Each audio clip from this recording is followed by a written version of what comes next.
Hello, everybody, and welcome to this LinkedIn Live session. My name is Kim Ellis, and I'm the founder of L&D Free Spirits, which is a community for freelancers, self-employed, and small businesses within the L&D space. I'm joined today by the fabulous Judy Parsons. People also know her as the LinkedIn Lady, and she's been teaching people how to use LinkedIn for over 11 years. So when I first started L&D Free Spirits, I knew that we needed something on LinkedIn and how to strategize and how to use it properly. So the only person that I'm going to go to is going to be Judy Parsons, the LinkedIn Lady. Hi, Judy. Hello, lovely to see you. It's great to be here, Kim. Thank you. Love doing our LinkedIn Live. These are my favourite things to do, believe it or not. This is my first one. So yeah, I'm a newbie to LinkedIn Live. So yeah, this is exciting. So the course that you have created for L&D Free Spirits is called Supercharge Your LinkedIn Game.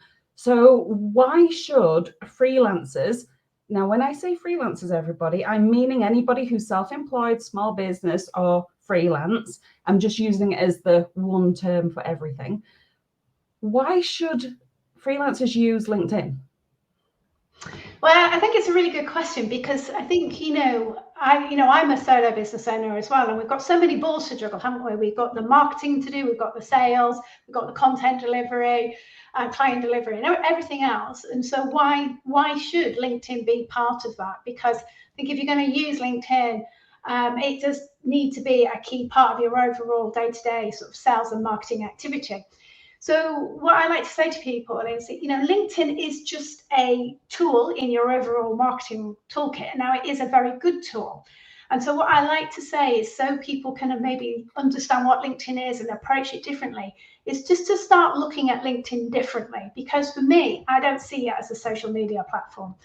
I see it, first of all, as a database. LinkedIn has, in the UK alone, 36 million plus profiles.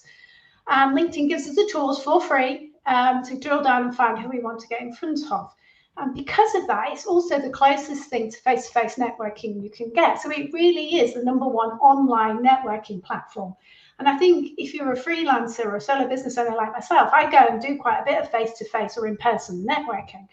And so if you know what that is, if you know what networking is, it's kind of like, okay, now I understand a way of approaching LinkedIn. It's actually another networking group for me, just it's online.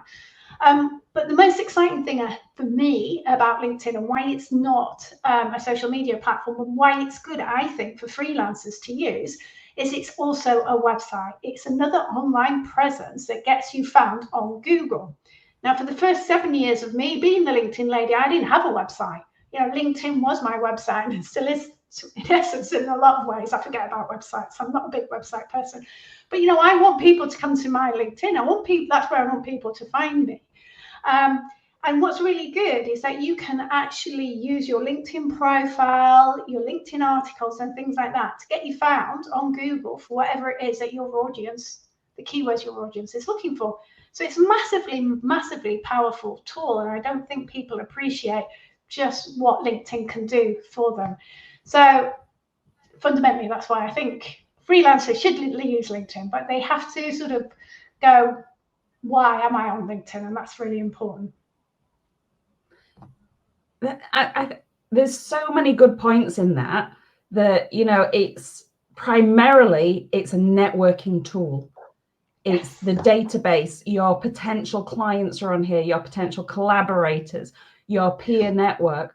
All of those people, the chances are they've got a LinkedIn profile, and you can connect and you can engage conversations and you can set up meetings and share articles and all of that. The potential is massive. It is massive. Use it properly. Yeah, absolutely. And I love that because it is absolutely massive. And I think, for me, LinkedIn isn't something that you do in isolation. For me, it's there as a tool that you can use to support other activity. And, LinkedIn and networking marry beautifully because, you go networking, everybody's sure we connect on LinkedIn. And it's a way of you keeping in touch with people who you may meet face-to-face or at other events and things like that, and just helping you keep top of mind with those people. Yeah, for sure. So one of the things that I've played with before, like when I first went self-employed, was, do I get premium? Because you get the gold badge, and does it add that legitimacy? I like a shiny badge, but is there any point? I mean, I get it if you're a recruiter, because you can send it in mail, you can do a lot more if you're actively recruiting people. But for a freelancer who's potentially looking for clients or looking to network, is there a benefit to paying the extra? Because it's not cheap for the premium. It's not cheap. It's not cheap. And I would 100% say, no, it's not worth paying for premium. So at the moment, LinkedIn is using a series of sticks and carrots to encourage us to upgrade. And one of them being AI, for some bizarre reason. Some people might say, oh, you rewrite this with AI if you get premium. Oh, why would you? You don't have to pay LinkedIn for premium to do that. You can go on to ChatGPT and do it yourself. But anyway. But they're using, one of the sticks they've got at the moment is that they've limited the number of personalized connection requests that you can send if you're on the free version. But 95% of everybody who's on LinkedIn is absolutely fine just keeping with the free version. And also there are a number of ways that we can get around sort of some of the limitations that you may have if you wanted to, that you get with paid. And so it's not necessary. And for me, a lot of people need to, first of all, understand and figure out what they're doing with the free version and really get to grips with it. And then maybe they'll decide if they want to pay for it later. But honestly, the only reason I pay for LinkedIn is because as a LinkedIn trainer, one of the things that I do on a regular basis, I'm training people on how to search for people on LinkedIn. And that's one of the things that they've limited, the commercial search. So they kind of forced me to do it, but I was a big believer of staying free on LinkedIn because that's what people need. They don't need to pay for LinkedIn. Definitely. Yeah. And one of the other things that I noticed was it's not just changing how many personal connections you can make, it's changing the length of the note that you can send to people. Yes. So that was a big change that I noticed not so long ago. I was like, why am I limited to a certain amount of characters?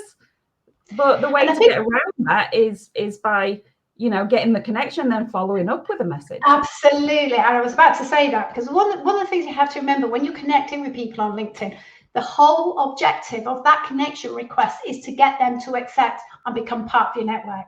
So in theory, that 200 characters that you've got is there for you to demonstrate rapport. It's like if you were meeting somebody for the first time at a networking event, we ask questions and don't we? So we're kind of either using their content. So if you've engaged with somebody's content, here's a second degree connection, or you've looked at their profile, you're looking for things to actually say in that connection request that will then get them to connect. But if you use all of your 5 connection requests, then as you say, what you do is just click on connect. Most people will accept, and you just then follow up with saying, thanks for connecting. I wanted to connect because So, absolutely ways and means of going around it. Yeah. I've had so many great conversations just by following that route. It's like, oh, thanks for the connection. How's your day going?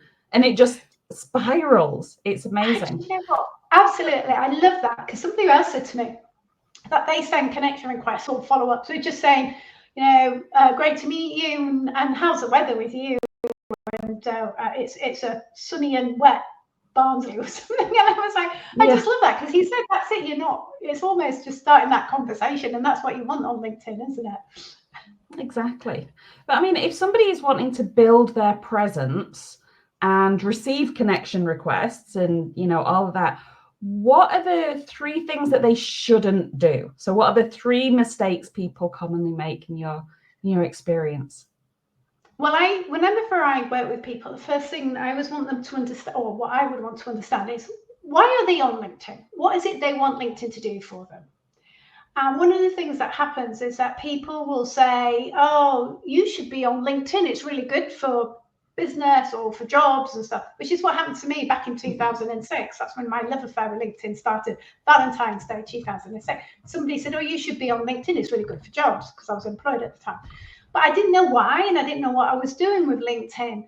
And so you have to understand, right, why am I on LinkedIn? What do I want LinkedIn to do for me? And remember that LinkedIn is a marketing tool, like a website is.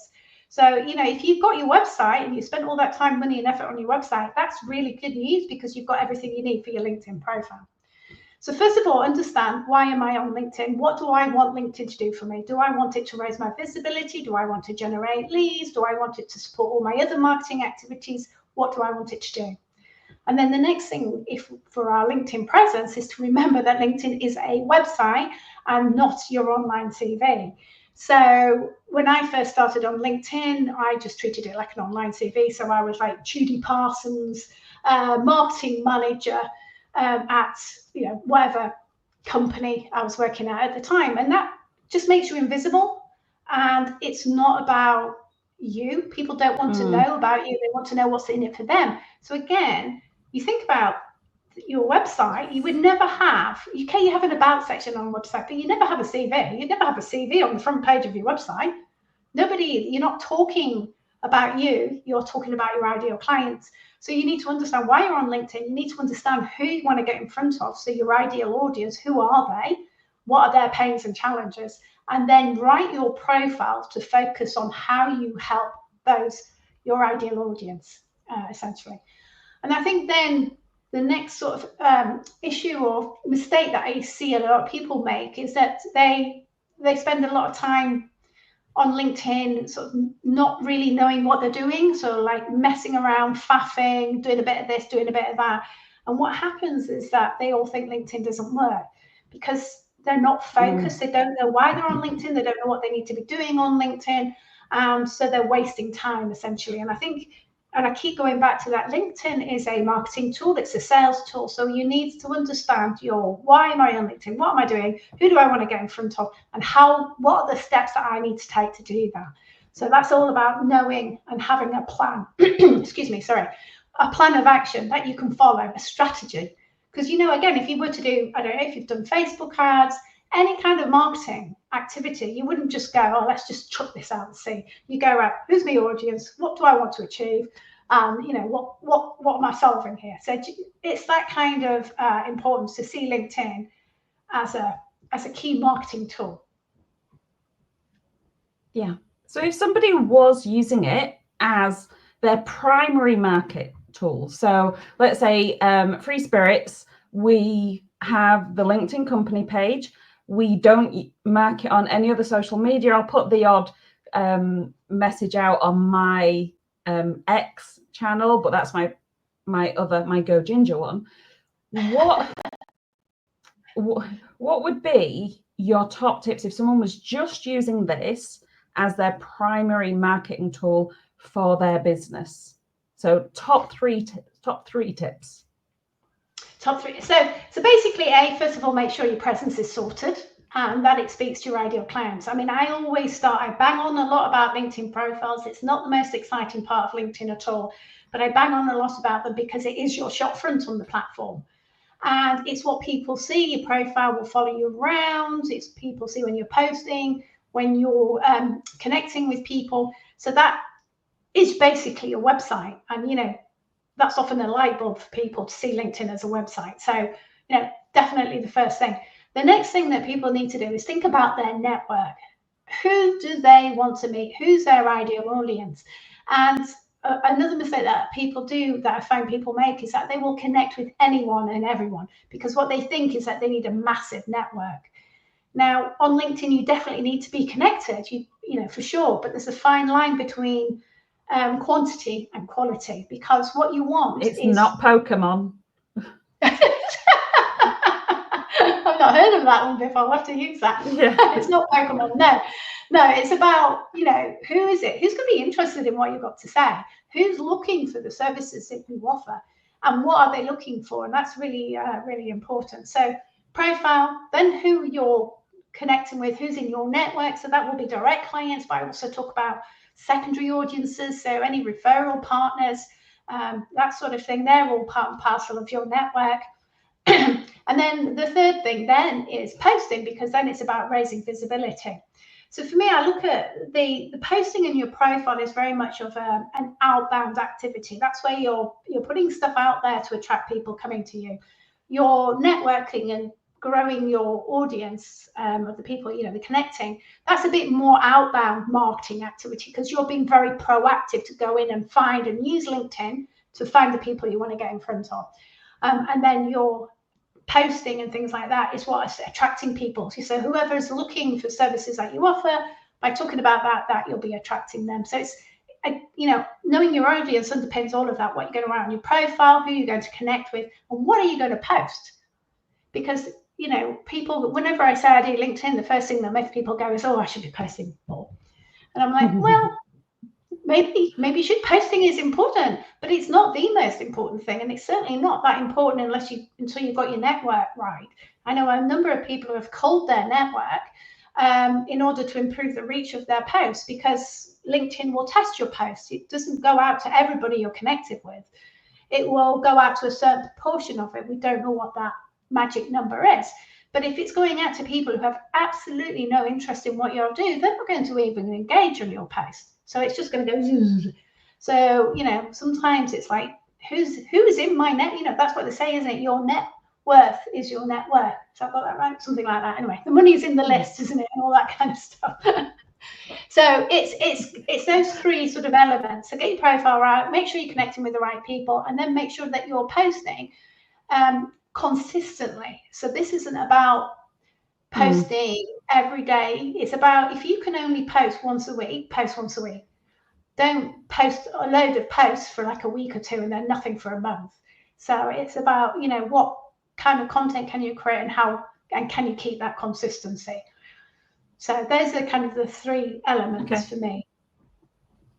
So there's a couple of bits that I just want to unpick a little bit in that. So your network. Now, I think of my network as having two sides. I know you mentioned primary and secondary, but I have my potential clients, and then I have my peer network. Yes. Which might be collaborators, but they're my L&D buddies, and then I've got my potential clients. Now, I'm thinking specifically for the Go Ginger side of things, like when I'm looking for clients for that, I'm not looking for other L&D professionals. I'm looking for businesses, potentially call centers, that kind of thing. So I've got one segment of my audience that is for work, and then the other is my peer network. So it is like primary and secondary. It'd be really nice if we could segment the audience and do posts for the specific audience. But that'd be an absolute nightmare, going through all of my connections and trying to segment them. So would you agree that you have your connections, but you have different types of connection? 100%. It's, do they add value to you and your business? And, so there's certain things, rules, if you like, that I may have. So I work predominantly in the UK. So I tend not to connect with people from overseas unless I actually know them. Or you might not want to connect with people who do in certain industries or markets, network marketing or recruiters and stuff like that. So it's your network. Who is it you want to meet and connect with? So the challenge that you have, and this is one of the challenges with LinkedIn, is that it's great when you have a single focus. But what you have is you have two sort of very separate audiences. So it's like, what is it that combines them? And it's the L&D, the learning and development, and the training and stuff. So it's about being able to talk to both of those audiences, even though they'll have slightly different needs. So that's never sort of the easiest on LinkedIn. But if you'll have keywords up for one audience and keywords for the other, or challenges that you can then talk about, and hopefully they will be attracted to the right audience. But yes, wouldn't it be lovely if we could segment them, but for posts, but sadly not. But that's potentially where company pages come in. Yes, it is having a company page. And I know that that's something that you look into the course, but I just want to segment back to what you're saying about posting and everything before we talk about company pages and whatnot. How important is it to be consistent across the types of posts that you're doing, the language that you're using, the imagery, all of that kind of stuff? How important is that? Well, I think that's branding, isn't it? If you, the imagery and things like that that you're using should be consistent across the board, because you want to give people that single picture, whether it's in images or in words, of who you are and what your company does and things like that. So that, for sure, LinkedIn, website, blogging, all of that should be consistent. It shouldn't matter whether people go website or LinkedIn, they'll get the same message and branding. In terms of the actual post itself, you don't need to consistently post one type of content. I would be, you want to mix it up, have text posts, video posts, image posts, document posts, mix it up so people don't always see the same sort of posts. I will put my hand up, I do a lot of image posts, because if you've got a really good image, it attracts attention. So I tend to do really a lot of those, but I have done text only posts work really well. You'll see some people do text only posts. Document posts, I don't do too many of those. I think that's something I should do, but I haven't done. But they work really well. These carousel ones where people actually slider ones. The slider ones, exactly. And those are quite good, because every time you click to see the next page, you're sending a message to, or a signal to, the LinkedIn algorithm that you're interested in that. So it is quite effective in that way. And of course, you can get all your branding as well on those sorts of things. And of course, LinkedIn's, you may have noticed the video feed now on your mobile. LinkedIn drives me up the wall, to be honest. So you get all this TikTok type content on LinkedIn. So if you're already doing Instagram Reels or TikToks, those little short videos, fantastic for LinkedIn. Be posting those. The LinkedIn algorithm is pushing that at the moment because it's a new form of content. So you want to get, if you're into doing videos, or the vertical ones, the TikTok type ones where you, for less than a minute, get those on LinkedIn. But you post them natively to LinkedIn. So you must, if you do it on TikTok, download it and then post it, upload it to LinkedIn, if that makes sense. I get you.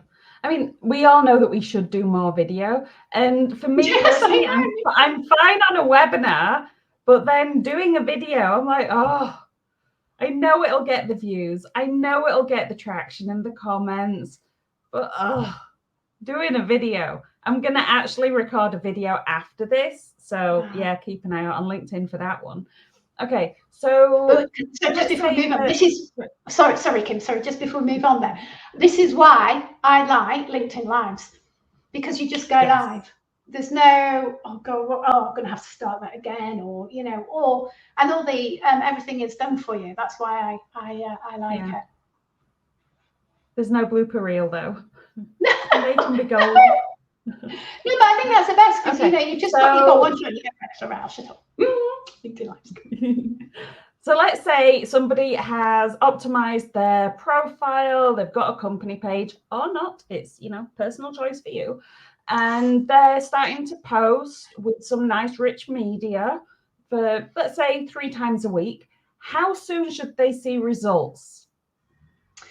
Well, that's a really good question, isn't it? And I think I always find this a really difficult question to answer, because you could be lucky and just manage to hit on somebody at the right time at the right place, but it's like, it is about marketing generally isn't about getting instant results. It's about getting yourself known, being consistent, keep doing the same thing, and being proactive on the platform. So for me, LinkedIn is not a passive platform. It's not just a case of putting a post up there and going away. You've got to be proactive. You've got to be promoting it. You've also got to be engaging and talking and having conversations with people. But if you commit to using LinkedIn on a daily basis, if possible, and see it as your primary lead generating platform, then you will start to see results from LinkedIn, as people will come to you because they've seen you on LinkedIn. You can be proactive and be engaging with people who are coming to you and seeing if they'd be interested in a conversation off LinkedIn. So it's to give you a right, you'll see it in a week. I couldn't I couldn't tell you. You know, it takes time. I've been on LinkedIn for 11 years now, so I mean, you know, for me, it's fine. It's constant. But I think once you start pushing that snowball down the mountain, the momentum will grow, and you'll start to see the results coming in.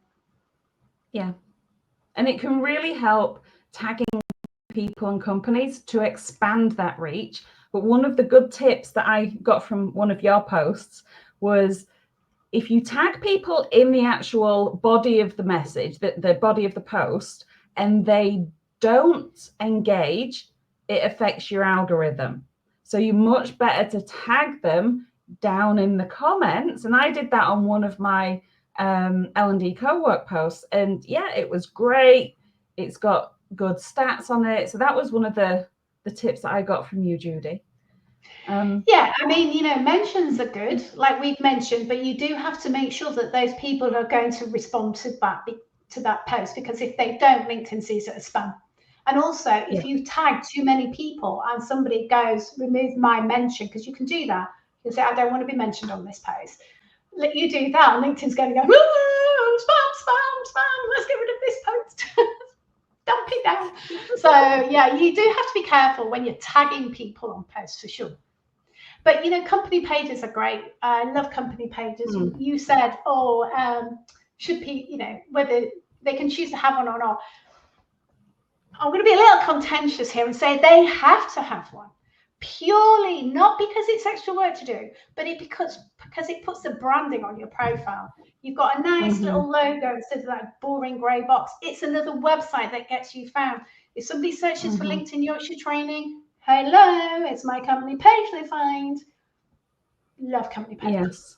So, and even if you're a one-woman band or one-man band, or, you know, one-person band, and you've got a company name, but you don't see yourself as a company, you see yourself just, you know, as a freelancer that does different gigs, a company page can still be golden. Even if you don't do anything with it and don't post on it, it can still get you found on Google, and can supplement your website and be a direction for people to then go to your website. Can be a signpost, sorry. So I'm just conscious of time. We've got a couple of minutes left. Tell us about the course that you've done for L&D Free Spirits, because it starts on the 4th of November. And I can't believe how fast time is going. It's like shocking, isn't it? So basically the course it's 3 sessions where we're going to help everybody work on their LinkedIn plan of action. I'm a big believer that you need to know what to do in the time that you have, because as we mentioned right at the beginning, we've got lots of balls to juggle. So what you want to do is be using LinkedIn in the most effective way possible that moves you towards your goal. So you know, right, okay, I've got 15 minutes a day to spend on LinkedIn to do my lead generation activity. What am I doing in those 15 minutes? What's going to make me super effective? And so we're going to work on that strategy. And it starts, obviously, we'll be looking at LinkedIn profiles. We'll also be looking at LinkedIn company pages. But once your LinkedIn profile is done, it's pretty much passive. So we need to then look at getting proactive. So we're then going to go and find the audience. Where are they on LinkedIn? How are you going to get in front of them? How are you going to start that conversation? How are you going to raise your visibility so that they do start seeing you popping up on LinkedIn and they start to know you? So the thing with LinkedIn, it's very, very easy to find people on LinkedIn. But when you first meet them, they're essentially cold. So it's about how do you warm people up from not knowing who you are to knowing who you are and what you do and who actively want to talk to you. And that's basically what you're going to spend most of your time on LinkedIn doing, is that warming up process so people do get to know you. So we'll be looking at how you do that. We'll be looking at LinkedIn direct messaging as well. So sometimes people are a little bit scared of getting into the direct messaging. So we'll be looking at how they can do that. And of course, posting, you know, how to post in maximum impact. But we're going to be looking at all the new features, LinkedIn newsletters. Love LinkedIn newsletters at the moment if you want to grow an audience, and of course video. So we'll be going into how can you raise your visibility by creating content that your audience wants to reach. Fabulous. It sounds fascinating, and thank you so much for building the course. And thank you everybody for joining us today. If you would like to find out more about Judy, you can find her on LinkedIn, obviously. And if you would like to book on Judy's course starting on the 4th of November, you can head over to ldfreespirits.com and go to the courses page. And thank you all so much. Have a great day. Thank you so much, Kim. Bye. Thank you, Judy.